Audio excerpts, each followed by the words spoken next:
নমস্কার বন্ধুরা, গতকাল আমি কোনো ভিডিও দিতে পারিনি আমার চোখের সমস্যার জন্য।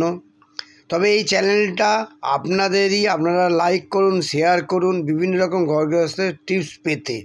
দেখুন আজকে আপনাদের একটা প্রেসার কুকার কীভাবে পিটিয়ে ঠিক করুন। নমস্কার বন্ধুরা, আজকে আপনারা দেখাবো একটা হকিংসের 3 লিটার প্রেসার কুকার।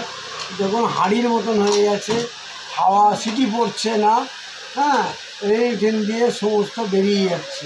এবারে মুখটা অনেক বড় হয়ে গেছে, যার জন্য এখান দিয়ে স্টিম বেরিয়ে যাচ্ছে, আর মুখ ফাঁক হয়ে গেছে, যার জন্য এখান দিয়েও হাওয়া বেরিয়ে যাচ্ছে। এই কুকারটাকে ডাইস করতে হবে, না হলে কিছু করা যাবে না। এই দেখুন কুকারটার অবস্থা এরকম। তো আমি করছি, আপনারা দেখুন, দেখতে থাকুন। দেখুন ডাইস হয়ে গেছে। ডাইস করার পর এখন প্রেসার টেস্ট করছি। টেস্টে বসিয়েছি।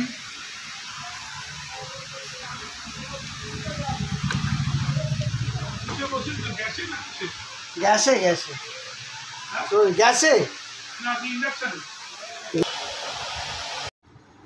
ডাইস করার পর টেস্ট হয়ে গেছে। ভিডিওটা এখানে শেষ করছি। আপনারা ভালো থাকবেন, সুস্থ থাকবেন। Loknath home appliance service centre তরফ থেকে নমস্কার জানাই।